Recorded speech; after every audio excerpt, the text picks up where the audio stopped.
Describe role scope and branches of philosophy in education. تعلیم میں philosophy کی شاخیں کتنی ہیں، اس کی وسعت اور اس کا کردار کیا ہے، بیان کیجیے. Philosophy from Greek by way of Latin فلوسوفیا، جس کا مطلب ہے love of wisdom. Philosophy basically Greek زبان کا لفظ ہے جو کہ لاطینی زبان کے لفظ فلوسوفیا سے نکلا ہے اور جس کا مطلب ہے لو آف وزڈم یعنی عقل دانائی کے لیے محبت. An activity in which individuals strive to understand fundamental truths about themselves, their relationships with everyone and the world in which they live. ایک ایسا مرحلہ، ایک ایسا عمل جس میں ایک شخص اپنے بارے میں بنیادی حقائق جاننے کی کوشش کرتا ہے، دوسروں کے بارے میں بنیادی حقائق جاننے کی کوشش کرتا ہے اور اس کا اپنا اور دوسروں کا اس کائنات کے ساتھ جس میں وہ رہ رہے ہیں کیا تعلق ہے، یہ ساری باتیں جاننے کی کوشش کرتا ہے. تو بیسیکلی اس سارے عمل کو فلاسفی کہتے ہیں. اب اس کا کردار کیا ہے دیکھتے ہیں. Role and scope of philosophy. اچھا جی، فلاسفی جو ہوتی ہے، جو مفروضے ہوتے ہیں، جو دلائل ہوتے ہیں، وہ ہمیں مختلف شعبوں میں مددگار ثابت ہوتے ہیں. جیسے کہ ٹیچنگ میں پیرالیگل یعنی ایک ایسا بندہ جو کہ ماہر قانون ہے یا پھر جو بندہ ماہر قانون ہے اس کی رہنمائی کے لیے جو ساتھ اسسٹنٹ ہوتا ہے اس کو کہتے ہیں paralegal. Marketing consultant, research consultant, data analyst, professor, lawyer, health services وغیرہ وغیرہ وغیرہ. یعنی ان تمام شعبوں میں جو فلاسفی ہے، جو مفروضے ہیں، وہ آپ کی مدد کرتے ہیں. یعنی اچھا ٹیچر ہے وہ اچھی منطق سے بچوں کو پڑھائے گا تو ڈیفینیٹلی فلاسفی کا کردار آ جائے گا. ایک اچھا قانون دان ہے، پیرالیگل پرسن ہے، وکیل ہے، تو وہ ایک اچھی دلیل دے گا، ایک اچھی فلاسفی جھاڑے گا تبھی وہ کیس جیتے گا. تو اس طرح فلاسفی مختلف شعبوں میں آپ کی مدد کرتی ہے. یہ تو ہو گیا اس کا رول یا پھر اس کی اسکوپ. اس کے علاوہ آپ کچھ اپنے پاس اور پوائنٹس بھی سوچ کر لکھ سکتے ہیں. اب اس کی برانچز کی بات کرتے ہیں. یہ امپورٹنٹ کوسچن ہے، یاد رکھیے گا. یہ کوسچن آئے گا پیپر میں کہ برانچز آف فلاسفی کون کون سی ہیں. تو سب سے پہلی برانچ دیکھیے ایپسٹیمولوجی. ایپسٹیمولوجی کا مطلب ہوتا ہے ایک ایسی فلاسفی یا پھر ایسی شاخ جس میں آپ سچ کیا ہے، فالسہڈ کیا ہے، ویلیڈیٹی آف نالج کیا ہے، لمٹس آف نالج کیا ہے، ان چاروں باتوں کو جاننے کی کوشش کرتے ہیں.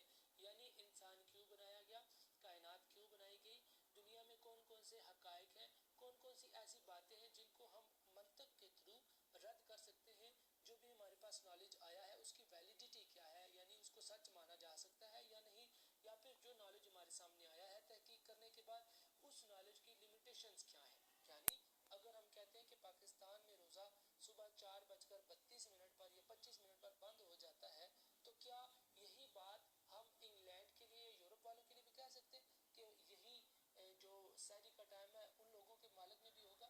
نہیں، ایسا نہیں ہوگا. یعنی یہ لیمیٹیشنز آ جائے گی نا یہ فلاسفی جو دی ہے. تو اس ایپسٹیمولوجی میں ان چار باتوں کا تذکرہ کیا جاتا ہے. نیکسٹ ہے meta physics, study of existence. Existence کا مطلب ہوتا ہے وجود یعنی قیام. یعنی دنیا میں جتنی بھی چیزیں موجود ہیں، جتنی بھی چیزیں ہیں، ان کے بارے میں، ان کے وجود کے بارے میں جاننے کا نام میٹا فزکس ہے. اب دیکھیے میٹا فزکس میں آگے کچھ برانچز آ جاتی ہیں. سب سے پہلے ہے کاسمولوجی. اس کا مطلب ہے اسٹڈی آف کریشن یعنی تخلیق کے بارے میں پڑھنا. ہاؤ ورلڈ از کریٹڈ، دنیا کیسے بنائے گی. اب یہ میٹا فزکس کے آگے 4-5 برانچز ہیں. اس میں سب سے پہلی کون سی ہے؟ کاسمولوجی. یعنی انسان کیسے بنا، دنیا کیسے بنی، ان کی تخلیق کیسے ہوئی، ان ساری باتوں کے بارے میں کھوج لگانے کا نام ہے کاسمولوجی. دوسرا ہے cosmology deals with question is world one اور ٹو. اس برانچ میں ہم کیا کرتے ہیں، ہم یہ جاننے کی کوشش کرتے ہیں کہ دنیا ایک ہے یا ایک سے زیادہ ہے. نیکسٹ جی آنٹولوجی. ایک چیز کے بارے میں حقیقت ایک ہے یا زیادہ ہے. یعنی ایک چیز کے بارے میں ہم جاننے کی کوشش کرتے ہیں کہ اس کے بارے میں جو حقائق سامنے ہیں کیا وہ ایک ہی قسم کا فیکٹ ہے، ایک ہی قسم کی حقیقت یا ایک سے زیادہ بھی ہو سکتے ہیں. اکثر کہتے ہیں نا کہ آپ کا جو 6 ہے، یعنی آپ کو جو 6 نظر آ رہا ہوتا ہے وہ کسی دوسرے کو 9 نظر آ رہا ہوتا ہے. تو اس جو برانچ ہے نا آنٹولوجی، اس میں دیکھا جاتا ہے کہ ایک چیز کے بارے میں ایک ہی حقیقت ہو سکتی ہے یا ایک سے زیادہ بھی حقیقت ہو سکتی ہے. تو نیکسٹ برانچ ہے فلاسفی آف سیلف یعنی خود کے بارے میں جانا. انسان کا جسم اور روح کا آپس میں کیا تعلق ہے، اس بارے میں جاننے کا نام ہے فلاسفی آف سیلف. اور نیکسٹ یہ بڑی مشکل سے پروننسیشن لکھی ہوئی ہے ایسکٹولوجی. یہ دیکھ لیجئے گا جو بھی پروننسیشن ہے. بہرحال اس کا مطلب ہے study of condition of after death. یعنی ہمارے مرنے کے بعد ہماری جسم کی، ہمارے روح کی کیا حالت ہوتی ہے، اس سارے بارے میں جاننے کا نام ہے یہ مشکل سا لفظ ایسکٹولوجی. نیکسٹ ہے جی ایکزیولوجی. اب یہ دیکھیے تیسری برانچ ہے اس بیسیکلی ہم برانچز کی بات کر رہے تھے. پہلی تھی ایپسٹیمولوجی, دوسری تھی میٹا فزکس. اب یہ ساری جو 4-5 تھی میٹا فزکس کی برانچز تھی. اب تیسری برانچ آئی ہے فلاسفی کی, وہ ہے ایکزیولوجی. اب ایکزیولوجی میں بھی آگے 2 برانچز ہیں, 3 برانچز ہیں. سب سے پہلی برانچ میں کہا جاتا ہے ایتھکس, صحیح ہے یا غلط ہے, یعنی صحیح کیا ہے دنیا میں, غلط کیا ہے. یعنی ایک بندہ کہتا ہے کہ یہ 6 ہے, دوسرا کہتا ہے 9 ہے. اب دلائل کی روشنی میں ہم نے ثابت کرنا ہے کہ جس انداز سے کیس پٹ اپ کیا گیا ہے اس انداز سے ان ثبوت کی روشنی میں یہ 6 ہے یا 9 ہے, اس بات کو ہم نے ثابت کرنا ہے. اور اس کو کہتے ہیں ایتھکس, یعنی اخلاقیات کے بارے میں بیسیکلی بات کی جاتی ہے ایکزیولوجی میں. دوسرے نمبر پر ایکزیولوجی کی ایک کائنڈ آتی ہے ایستھیٹکس. اس کا مطلب ہوتا ہے discusses nature and criteria of beauty, یعنی دنیا میں جتنی بھی خوبصورت چیزیں ہیں ان کی نیچر کے بارے میں جاننا اور ان کی خوبصورتی کے بارے میں جاننا اور ایکسپلین کرنے کا نام ایستھیٹکس ہے. نمبر 3 ہے logic and truth, methods of judgment, types of position, definition, comparison, یعنی ایک یا ایک سے زیادہ چیزوں کو جانچنا, ان کے بارے میں جانچ پڑتال کرنا, ان کی تعریف کرنا. فار ایگزامپل ہم کہتے ہیں نا کہ یہ وائٹ بورڈ ہے, یہ مارکر ہے, تو ہم نے تعریف دینی ہے کہ وائٹ بورڈ کو وائٹ بورڈ کیوں کہا جاتا ہے یا پھر مارکر کو مارکر کیوں کہا جاتا ہے. فار ایگزامپل ہم کہتے ہیں کہ ایک ایسا آلہ یا پھر ایک ایسی چیز جو لکھنے کے کام آئے اس کو ہم مارکر کہتے ہیں, تو اب یہ ڈیفینیشن ہوگی. اب اسی طرح اگر ایک سے زیادہ مارکر ہے تو ہم ان کا آپس میں کمپیریزن کریں گے, اور پھر کمپیریزن کرنے کے بعد ہم ان کو جج کریں گے کہ کون سا مارکر اچھا ہے اور کون سا مارکر اچھا نہیں ہے. اور اب ان کی ہم پوزیشن بھی جانیں گے, یعنی کوالٹی بیسیکلی جاننے کی کوشش کریں گے.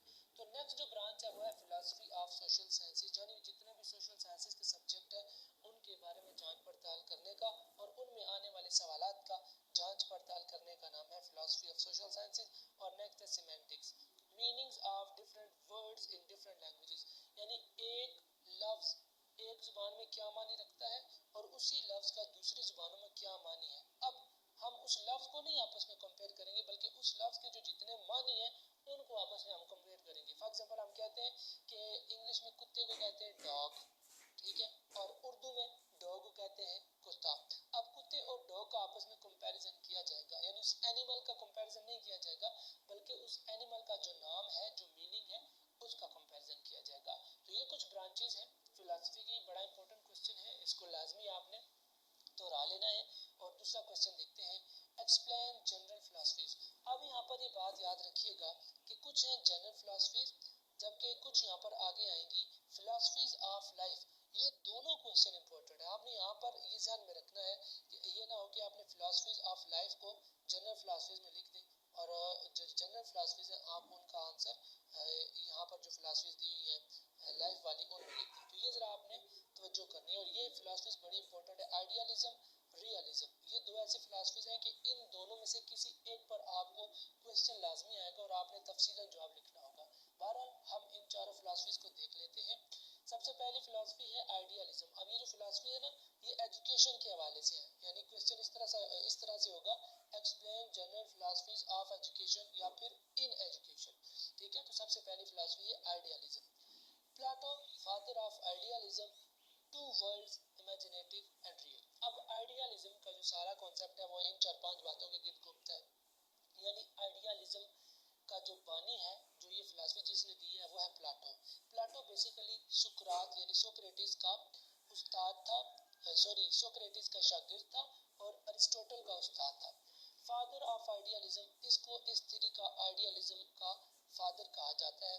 یعنی اس نظریے کے مطابق پلاٹو کہتا تھا کہ دنیا ایک نہیں ہے, دنیا دو ہے. ایک دنیا وہ ہے جو ہمارے ذہن میں بستی ہے اور ایک دنیا وہ ہے جو حقیقی دنیا ہے. بیسیکلی جو پلاٹو ہے وہ کہتا تھا کہ جو شاعری شاعر کرتے ہیں نا وہ اصل میں شاعری نہیں ہوتی, وہ نقلی شاعری ہوتی ہے. پھر تفصیل میں کہتا ہے کہ نقلی شاعری اس لیے ہوتی ہے کہ پہلی جتنے بھی بندہ شعر لکھتا ہے شاعر, وہ اس کے ذہن میں آتے ہیں. اب وہ ذہن میں لکھی ہوئی آئی ہوئی چیزوں کو کاپی کر کے قلم کے ساتھ کاپی پر لکھتا ہے, صفحے پر لکھتا ہے. تو اس لیے اس کا کچھ کنسیپٹ اس طرح سے تھا کہ دنیا دو ہے ایک نہیں ہے. ایک دنیا امیجنیٹو اور دوسری دنیا ہے ریئل. یعنی امیجنیٹو دنیا وہ جو ہمارے ذہن میں بنتی ہے کسی بھی چیز کے بارے میں, اور ریئل دنیا وہ ہے جو کہ ذہن سے نکل کر قلم پر چھپ جاتی ہے یا پھر صفحے پر چھپ جاتی ہے. دوسرے نمبر پہ آتا ہے ریئلزم. اچھا جی, اب یہ جو ارسطوٹل ہے جو کہ پلاٹو کا شاگرد تھا, اس نے یہ والی تھیری دی تھی، ریئلزم والی تھیری دی تھی. پلاٹو کہتا تھا دو دنیا ہے، ایک امیجنیٹو ایک ریئل. جب اور پلاٹو ساتھ یہ بھی کہتا تھا کہ جو امیجنیٹو دنیا ہے نا وہ اصل دنیا ہے، کیونکہ جو باہر دنیا ہے، جو صفحے پر لکھی گئی دنیا ہے یا جو تصویر یا بنا دی گئی ہے، منظر کشی کر دی گئی ہے، وہ تو اس ذہن میں بننے والے آئیڈیا کی کاپی ہے، اس لیے اصلی تو ذہن میں ہے. لیکن ارسطوٹل کہتا ہے کہ جو اصلی دنیا ہے وہ دنیا ہے جو ہمارے سامنے ہے، ذہن میں بننے والا جو خاکہ ہے وہ امیجنیٹو دنیا ہے. تو اس استاد اور شاگرد کا آپس میں یہ بحث مباحثہ تھا. دوسری فلسفی ہے ریئلزم. ریئلزم بیسیکلی ارسطوٹل کی فلسفی ہے. ارسطوٹل پلاٹو کا شاگرد تھا اور ارسطوٹل کہتا تھا کہ حقیقی دنیا وہ دنیا ہے جو ہمارے سامنے ہے، جو ذہن میں دنیا بنتی ہے وہ حقیقی دنیا نہیں ہے. جبکہ پلاٹو کہتا ہے کہ حقیقی دنیا وہ ہے جو ذہن میں بنتی ہے، یعنی اگر شاعر کے ذہن میں کچھ شعر بن رہے ہیں تو ذہن میں بنی ہوئی چیز کو وہ کاپی کر کے صفحے پر لکھے گا. اس لیے جو اصل چیز ہے وہ تو ذہن میں ہے، ذہن میں بنی ہوئی چیز کو دیکھ کر صفحے پر لکھنے کا نام تو کاپی ورک ہو گیا. ٹھیک ہے. یہاں پر ارسطوٹل نے اپنے استاد کے ساتھ اعتراض کیا اور کہا استاد جی نہیں، جو اصلی دنیا ہے وہ تو وہ دنیا ہے جو کہ ہمارے سامنے ہے، یعنی جو شعر شاعر نے صفحے پر لکھ دیے ہیں وہ اصلی دنیا ہے، نہ کہ اس کے ذہن میں بننے والی دنیا. فار ایگزامپل ہم کہتے ہیں کہ میں تمہارے لیے چاند تارے توڑ کر لے کر آ جاؤں گا. اب یہ اصلی دنیا میں ممکن نہیں ہے، یہ امیجنیٹو ورلڈ ہے. اب یہ پلاٹو والی دنیا ہے. جبکہ حقیقی دنیا میں آئے تو کہتا ہے میں تمہارے لیے سیب اور انگور توڑ کے لے آؤں گا. اب یہ حقیقی دنیا، تو یہ سمجھ لیں کہ ارسطوٹل کی تھیری ہے. تو یہ دونوں کی تھیری میں فرق تھا. استاد اور شاگرد میں اس بات پر بڑا جھگڑا ہوا کرتا تھا. نیکسٹ ہے جی پریگماٹزم. اب یہ پریگماٹزم امریکن فلسفی ہے، یعنی امریکہ میں اس کا آغاز ہوا. The focus is on the reality of experience.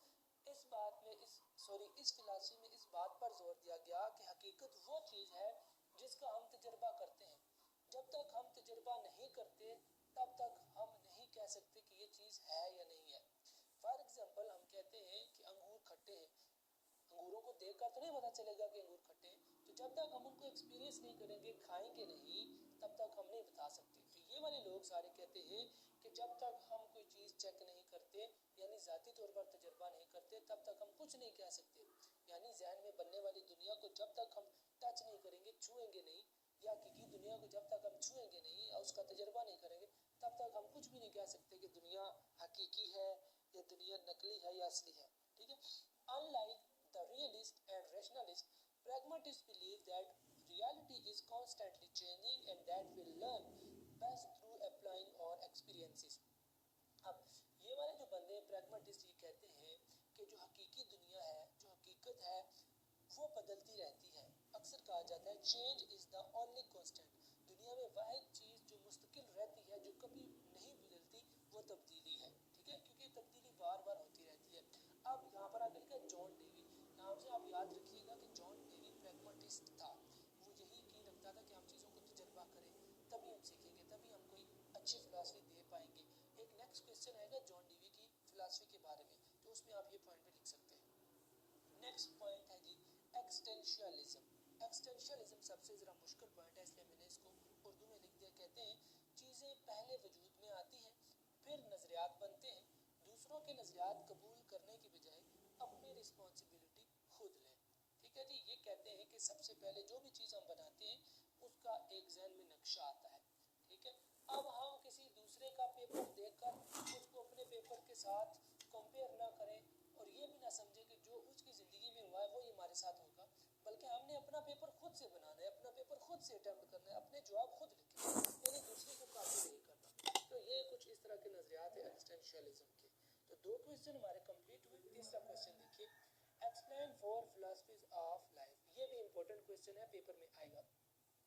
اچھا دیکھیے ایجوکیشنل فلسفیز میں سب سے پہلی فلسفی ہے پیرینیلزم. پیرینیلزم کا کیا مطلب ہوتا ہے؟ اس میں کہتے ہیں the aim of education is to ensure that students acquire understanding about the great ideas of Western civilization, ideas that are everlasting and never change.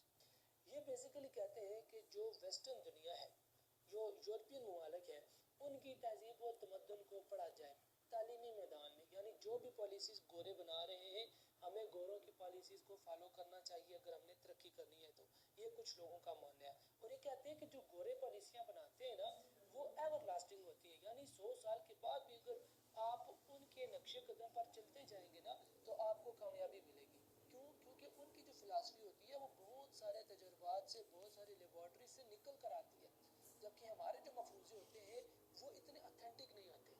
گورو کی جو فلاسفیز ہوتی ہیں وہ اتھینٹک ہوتی ہیں، اس لیے ہمیں جو ویسٹرن فلاسفی ہے، جو ویسٹرن نظریات ہیں ان کو پڑھنا چاہیے. دیکھیں آئی تھنک ڈارون نے کہا تھا کہ انسان پہلے بندر تھا. اب کتنا عرصہ گزر چکا ہے، یہ نظریہ ارتقاء ابھی تک اسی طرح جا رہا ہے نا. اسے گورے کی بات کو بہت سارے لوگ مان کر اپنی زندگی گزار رہے ہیں، حالانکہ کتنی بڑی بیوقوفی ہے. ٹھیک ہے، تو یہ ویسٹرن جو نظریات ہیں ان کی طرف یہ کہتے ہیں کہ ہمیں جانا چاہیے، پیرنلسٹ کہتے ہیں. نیکسٹ ہے essentialism. The emphasis in this conservative perspective is on intellectual and moral standards that schools should teach. یہ essentialism، essential کا مطلب کیا ہوتا ہے؟ لازمی، ضروری. ان لوگوں کا کہنا ہے کہ اسکول میں وہ باتیں سکھانی چاہیے، وہ آداب، وہ اخلاقیات سکھانے چاہیے جو کہ پریکٹیکل زندگی میں بچے کے کام آئے.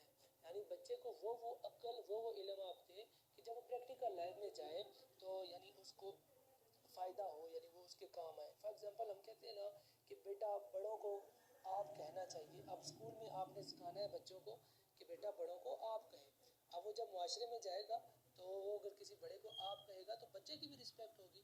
لیکن اگر ہم یہ اسینشیل تھنگ، یہ لازمی والا اخلاقی حصہ نہیں سکھائیں گے تو بچے باہر جا کر اگر اپنے سے بڑے کسی کو تو کہہ کر بلائیں گے. تو یہ جو ہم نے تو بچے کو اسکول میں سکھایا ہے یا آپ نہیں سکھایا، تو جب وہ اس طرح کی بات کہے گا تو بدنامی ہوگی اور بےزتی ہوگی. تو ان کا یہ ماننا تھا کہ جو معاشرے میں چیزیں قابل قبول ہیں وہی سکھائی جائیں. نیکسٹ ہے پروگریسوزم. یہ لوگ بلیو کرتے ہیں that education should focus on the whole child rather than on the content or the teacher. یہ کہتے ہیں کہ ٹھیک ہے ایک ٹیچر ہونا چاہیے، ضروری نہیں ہے کہ ہم بہت ہائیلی کوالیفائڈ ٹیچر لیں، ایک نارمل سا ٹیچر ہونا چاہیے. اور کانٹینٹ بھی جو ہم اس کو پڑھا رہے ہیں لازمی نہیں ہے کہ وہ بھی بہت زیادہ ایڈوانس ہو، وہ بھی نارمل سا ہونا چاہیے. اصل ہمارا فوکس جو ہے نا وہ بچے پر ہونا چاہیے. ہمیں یہ کوشش کرنی چاہیے کہ ہم بچے کی عادات، اس کی نظریات کو پہچانیں، ان کی دلچسپیوں کو پہچانیں اور پھر اس کے بعد بچے کو پڑھائیں. یعنی اگر بچہ ایک دن میں صرف ایک لفظ سیکھتا ہے اے یا پھر الف تو بس بہت ہے اتنا اس کے لیے. ضروری نہیں ہے کہ ہم اس کو الف بھی سکھائیں، ادھر اے بھی سکھائیں، ادھر 1 2 3 بھی سکھائیں اور جنرل نالج کے بھی کوسچن سکھائیں. نہیں، ہم نے صرف بچے پر فوکس کرنا ہے، جو اس کا دلچسپی ہے، جو اس کا ذہن ہے، اس کے مطابق اس کو پڑھانا ہے. یہ لوگوں کا نظریہ ہے. آخری پوائنٹ ہے جی، آئی تھنک لاسٹ پوائنٹ ہے ریکنسٹرکشنلزم یا پھر کریٹیکل تھیوری. یہ دونوں کے اس کا مطلب ہے quest to create a better society and world wide democracy. پوری دنیا میں جمہوریت ہونی چاہیے، یعنی جو ایک نظام تعلیم پاکستان میں ہے وہی دنیا کے سارے ممالک میں ہو، جو ایک نظام تعلیم امریکہ میں ہے وہی سارے ممالک میں ہو. یعنی غریبوں کے لیے، امیروں کے لیے، مڈل کلاس کے لیے، سب کے لیے نصاب ایک ہونا چاہیے، یعنی ڈیموکریسی ہونی چاہیے. Theodore Brummelt was the founder of social reconstructionism in reaction against the realities of World War II. World War II جب ہوئی تھی، جب مختلف جنگیں چھڑ گئی تھی، مختلف ممالک ایک طرف اور چند ایک ممالک دوسری طرف ہو گئے تھے، اور امریکہ نے جاپان پر وہ پھینکا تھا ایٹم بم. تو اس کے بعد دنیا دیکھا تھا کہ دو دھڑوں میں تقسیم ہو گئی تھی. ڈیموکریسی، جمہوریت نہیں رہی تھی، کچھ ملکوں کو حقیر سمجھا جانے لگا تھا. تو یہ بندہ اس وقت سامنے آیا تھا، یہ مشکل سے نام والا، اور اس نے کہا تھا کہ جو ڈیموکریسی ہے وہ ہونی چاہیے، اور جو ریالٹی ہے یعنی کچھ ممالک ایک طرف ہو گئے امیر اور کچھ غریب دوسری طرف، اور لوگوں کو تباہ کر رہے ہیں غریبوں کو، ایسی ریالٹی نہیں ہونی چاہیے تھی، ڈیموکریسی ہونی چاہیے تھی. تو یہ جناب اس پوائنٹ کا سارا لب لباب تھا. Question number 4 is explain sources of knowledge. یہ سب سے آسان سوال ہے، پیپر میں بھی آئے گا اور آپ کو 20 نمبر بھی آسانی سے حاصل کرنے کا موقع بھی دے گا. سب سے پہلے جان لیجیے کہ سورس کیا ہوتا ہے، یعنی کن کن طریقوں سے ہم علم حاصل کرتے ہیں، وہ سارے طریقے آپ نے لکھنے ہیں. سب سے پہلے سورس کی تعریف دیکھیے، از اے پلیس، پرسن اور thing from which some things come اور کین بی obtained. ایک ایسا بندہ، جگہ یا چیز جس سے کوئی معلومات حاصل کی جا سکتی ہے، اس کو ہم سورس کہتے ہیں. اب علم حاصل کرنے کے جو ذرائع ہیں وہ کون کون سے؟ ریویلڈ، یعنی آپ کے سامنے کوئی وحی نازل ہو جائے، یعنی کوئی چھپی ہوئی بات آپ کو پتہ چل جائے، یعنی دیوار کے پیچھے کیا ہے آپ کو پتہ چل جائے، یعنی آپ سوئے ہوئے تو آپ کے خواب میں کوئی ایسا واقعہ آ جائے کہ جو کہ آئندہ پریکٹیکل لائف میں وقوع پذیر ہو جائے. یہ ایک ریویلڈ نالج ہے. انٹیوشن وجدان کو کہتے ہیں، یعنی یار میں وجد کی کیفیت میں چلا گیا ہوں، یعنی انسان ذہنی طور پر اس حقیقی دنیا سے کہیں اور چلا جائے اور اس دنیا میں جانے کے بعد اس کو حقیقی دنیا کے بارے میں کوئی ایسا راز پتہ چل جائے جو کہ کسی اور کو نہیں پتا تھا، تو اس کو کہتے ہیں انٹیوشن. نیکسٹ ہے اتھارٹی، یعنی ایک ایسا بندہ جو کہ پڑھا لکھا ہے اور اس کی بات سچ مانی جاتی ہے، اس سے جو آپ معلومات لیں گے اس کو ہم اتھارٹیٹیو نالج کہتے ہیں. امپیریکل، سادہ لفظوں میں امپیریکل کا مطلب ہے آمرانہ، یعنی ایک بندہ ہے اس کو سارا قانون پتہ ہے، دوسروں کو دبانے کے لیے جو بھی وہ بات کہہ دے گا وہ آمرانہ طور پر بات کہہ رہا ہے، ہمیں اس کی بات ماننی ہے. کیوں ماننی ہے؟ کیونکہ وہ بات جو بھی کہہ رہا ہے وہ آئین اور قانون کے مطابق صحیح ہے، تو اس کو ہم کہہ سکتے ہیں empirical method of knowledge. Next جی ریشنل، یعنی عقل پر مبنی، دلائل پر مبنی. کوئی بندہ ہمیں کوئی معلومات بتا دے یا ہم اپنا ذہن استعمال کرتے ہوئے کوئی معلومات حاصل کر لیں تو اس کو کہتے ہیں ریشنل میتھڈ. انٹرویو لے کر آپ کسی سے معلومات حاصل کر سکتے ہیں، ایگزام لے کر آپ معلومات حاصل کر سکتے ہیں، اسائنمنٹ کرا کر آپ جناب معلومات حاصل کر سکتے ہیں. اب یہاں پر ایگزام، کوئز اور انٹرویو کی مختلف قسمیں. انٹرویو موبائل فون پر کال کے ذریعے بھی ہوتا ہے، فیس ٹو فیس بھی ہوتا ہے، کوئز بھی اسی طرح بالکل آن لائن کوئز بھی ہوتے ہیں، practical face to face exam اور اسائنمنٹیں بھی اسی طرح ہوتی ہیں. تو آپ ان کو مزید ایلیبریٹ کر سکتے ہیں، ٹھیک ہے جی، سورسز آف نالج کو، اور اپنے پاس سے بھی کچھ اور سورسز لکھ سکتے ہیں اپنے. کوسچن 4 ایزی تھے اس لیے میں نے اس کو زیادہ ایکسپلین نہیں کیا. Question number 5 is explain aims of education in Plato and Aristotle and Socrates theories. سقراط، ارسطوٹل اور پلاٹو کے نزدیک علم کے کیا مقاصد ہے، یہ بیان کیجیے. پچھلے سوال میں بھی ان دونوں کا ذکر آیا تھا، تینوں کا، اور ابھی بھی ذکر آ رہا ہے. تو آپ ان دونوں سوالوں کے آنسر کو آپس میں مکس اپ بھی لازمی کریں، کیونکہ آپ کا ایک آنسر دوسرے آنسر کے لیے کافی ہوگا اور اس کی ویٹیج کو بڑھائے گا. اچھا، سقراط جو ہے وہ پلاٹو کا استاد تھا اور پلاٹو ارسطوٹل کا استاد تھا. دیکھیے سب سے پہلے Greek philosopher studied under Plato. اچھا جی، پلاٹو کون تھا؟ یہ یونانی فلاسفر تھا. BC کا مطلب بیفور کرائسٹ، یعنی عیسیٰ علیہ السلام کی پیدائش سے 384 سال پہلے وہ پیدا ہوا تھا، اور جب عیسیٰ علیہ السلام کو دنیا میں آنے سے 322 سال رہتے تھے تو وہ فوت ہو کے چلا گیا تھا. یہ گریک فلاسفر ہے. اب دیکھیے Greek philosopher studied under Socrates, یعنی یونانی فلاسفر ہے جس نے سقراط کے نیچے تعلیم حاصل کی، سقراط سے تعلیم حاصل کی. اور سقراط کون تھا؟ یہ پیدا ہوا تھا 470 BC، یعنی حضرت عیسیٰ علیہ السلام کی پیدائش کو 470 سال ابھی رہتے تھے تو وہ پیدا ہوا تھا، اور 399 سال رہتے تھے تو یہ فوت ہو گیا تھا. ڈیولپ کوسچن آنسر ٹیکنیک، اس کو کہتے ہیں سوکریٹک آئرنی، اور یہ بڑی مشہور ہے. آپ انگلش کی طرف چلے جائیں یا فلاسفی اردو میں بھی چلے جائیں نا تو آپ کو سقراط کی یہ والی ٹیکنیک نظر آئے گی. اس کو کہتے ہیں سوکریٹک آئرنی یا پھر کوسچن آنسر ٹیکنیک. یہ ذرا بعد میں آگے میں جا کر آپ کو ایکسپلین کرتا ہوں. سقراط کیا کہتا ہے جی؟ According to Socrates, knowledge is the goal of life. زندگی کا مقصد صرف اور صرف تعلیم حاصل کرنا ہے. یہ جو جتنے بھی تینوں ہیں نا یہ ہر وقت کوئی نہ کوئی تعلیم حاصل کرنے میں اور کھوج لگانے میں لگے رہتے تھے. پھر یہ کہتا ہے education is the highest good. سب سے جو اعلیٰ ترین نیکی اور اچھائی کا معیار ہے وہ تعلیم ہے، کیونکہ جتنی تعلیم ہوگی اتنی اچھائی پھیلے گی. many people commit wrong but knowledge prohibits them. بہت سارے بندے غلط کام کرتے ہیں، برائیاں کرتے ہیں. کیوں؟ کیونکہ ان کے پاس علم نہیں ہوتا. لیکن جب ان کے پاس علم آ جاتا ہے تو وہ ان کو کیا کرتے ہیں؟ پروہیبٹ، ان لوگوں کو وہ روکتا ہے.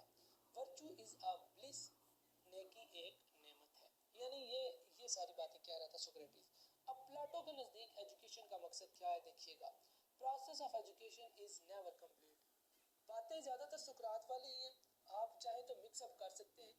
پلاٹو صاحب نے کہا تھا کہ جو ایجوکیشن حاصل کرنے کا عمل ہے یہ کبھی بھی مکمل نہیں ہوتا. Children should be kept in beautiful environment. بچوں کو پرسکون خوشگوار ماحول میں رکھا جائے اور تعلیم دی جائے. Curriculum should comprehend all knowledge. جو نصاب ہوتا ہے اس میں ضروریات زندگی سے ریلیٹڈ ہر قسم کی بات اور کتاب اور عنوان شامل کیا جانا چاہیے. ٹھیک ہے جی، یعنی کہ آپ کا بچہ اگر ABC سیکھ رہا ہے تو اسے الف ب بھی سکھائیں، انگریزی بھی سکھائیں، میتھ بھی سکھائیں، یعنی ہر چیز اس کو سکھائی جائے. کریکولم ایسا ہونا چاہیے. نیکسٹ جی، رول آف ایجوکیٹر. پلاٹو کے نزدیک ٹیچر کا کیا کردار ہے؟ Torch bearer, philosophy higher than other. اچھا جی، یہ کہتا ہے کہ جو ٹیچر کا کردار ہے وہ ہے کہ وہ ٹارچ بیئرر ہو، یعنی اس کے ہاتھ میں لائٹ اور وہ روشنی ڈالتا جائے زندگی کی جو حقیقتیں ہیں ان پر، جو نصاب ہے اس پر. اور فلاسفی ہائر دین ادر، کہتا ہے کہ جو فلاسفی ہے نا، جو فلسفہ مضمون ہے، جو منطق ہے، جو شاعری اور باقی جتنے بھی علوم ہیں ان سب سے زیادہ ہائی ہے. لیکن یہاں پر ارسطوٹل نے اعتراض کیا تھا جو اس کے شاگرد، اور وہ کہتا تھا کہ فلسفی ہائی نہیں ہے، پوئٹری سب سے بہترین علم ہے جو حاصل کرنا چاہیے. خیر آگے چلتے ہیں. اب ارسطوٹل سب کہتے تھے امیٹیشن تھیوری. ارسطوٹل نے امیٹیشن تھیوری دی تھی. پلاٹو جب کہتا تھا نا کہ حقیقی دنیا ذہن میں بسنے والی دنیا ہے، تو پھر ارسطوٹل نے وہاں پر اعتراض کیا تھا کہ جو ذہن میں بات آئی ہے وہ بات بھی تو پہلے ہمارے شعور کے کسی اور دوسرے کونے میں موجود تھی نا، وہاں سے بھاگتے بھاگتے ہمارے شعور میں آئی تھی، یعنی لا شعور سے شعور میں آئی ہے نا. تو شعور میں آنے والی بات جس کو پلاٹو اصلی دنیا کہتا تھا وہ حقیقی دنیا کیسے ہو سکتی ہے؟ ٹھیک ہے، یہ آپس میں ان کی بڑی بحث چلی ہے. No education up to 5 years کہتا ہے کہ 5 سال تک تو بچوں کو تعلیم دینی ہی نہیں چاہیے. ہوم ایجوکیشن ایج 7 گھر سے بچوں کو تعلیم دی جانی چاہیے جب وہ بچہ 7 سال کا ہو جائے. Don't say anything forbidden in front of a 7 year age old kid. جب بچہ 7 سال تک کو پہنچ جائے تو اس کے سامنے کوئی بھی ایسی بات نہ کہی جائے جو کہ معاشرتی طور پر اس کے لیے اچھی نہیں ہے اور جس کو منع کیا گیا کہنے سے. یعنی گالی گلوچ نہ کہا جائے، چغلی غیبت نہ کی جائے اور جھوٹ جیسی باتوں سے بچا جائے تاکہ بچہ ان کو اڈاپٹ نہ کر لے. If someone does so, punish them. اگر کوئی بندہ یہ سارے الٹے کام بچے کے سامنے کرتا ہے تو اس بندے کو سزا دی جائے. یونیفارم ایجوکیشن فار آل سب کے لیے نظام تعلیم ایک جیسا ہونا چاہیے. فزیکل ایجوکیشن جسمانی تعلیم بھی دینی چاہیے، میوزیکل ایجوکیشن بھی دینی چاہیے، ایجوکیشن آف ہارمنی بھی دینی، یعنی یہ سکھانا چاہیے کہ ہم سب ایک ہیں، ایک جیسے ہیں، کوئی بڑا چھوٹا نہیں ہے، یعنی ہم آہنگی ہونی چاہیے سب کے درمیان. تو یہ کویسچن نمبر 5 کمپلیٹ ہو گیا. کویسچن نمبر 6 ہے explain John Locke. Important question once again paper میں آئے گا. جان لاک نہ آیا تو جان ڈیوی لازمی آئے گا. ان دونوں میں سے کسی ایک کی فلاسفی تو پیپر میں پکی آئے گی. ایکسپلین جان لاک اور جان ڈیوی فلاسفی آف ایجوکیشن. ان کا جو تعلیم کے بارے میں فلسفہ تھا جناب وہ بیان کریں. John Locke was born on 29 August 1632 at Rington in the country of Somerset in the south west of England. Basically 1632 میں انگلینڈ میں یہ پیدا ہوا تھا. اس کے بابا جان ایک لائر تھے اینڈ اسمال لینڈ آنر اور زمیندار تھے. ایسے کنسرننگ ہیومن انڈرسٹینڈنگ، اس نے ایک ایسے لکھا تھا جس کا نام تھا ایسے کنسرننگ ہیومن انڈرسٹینڈنگ، یعنی ایسا مضمون جس کا تعلق انسانیت کی فہم و ادراک کے ساتھ ہے. The essay originated in 1671 when a group of 5 or 6 friends met to discuss a point in philosophy. 5 سے 6 دوست آپس میں ملے فلسفی کے بارے میں ایک نقطے کو وہ بحث کر رہے تھے اس پر. تو وہاں پر 1671 میں جناب یہ ایسے سامنے آیا اور پھر اس کو پبلش بھی کیا گیا. He rejected Plato's idea of innate ideas that all human beings start learning equally. اس نے کہا کہ پلاٹو کہتا تھا کہ تمام تر بچے ایک ہی انداز سے سیکھتے ہیں، جبکہ ڈیوی کہتا ہے کہ تمام تر بچوں کے سیکھنے کا عمل ایک جیسا نہیں ہوتا. کوئی بچے زیادہ جلدی سیکھ جاتے ہیں، زیادہ جلدی گھسیٹیاں کرتے ہیں، زیادہ جلدی ماما پاپا بسکٹ اور روٹی کہتے ہیں، اور کئی بچے دیر سے کہتے ہیں. تو اس نے پلاٹو کی تھیوری کو بیسیکلی ریجیکٹ کیا. یہ بات یاد رکھیے گا کہ جو بندے پہلے تحقیق کر چکے ہیں، جو نئے بندے آ رہے ہیں، ان کے لیے ان پرانوں کی تحقیق کو تھوڑا سا چینج کر کے اپنا نام بنا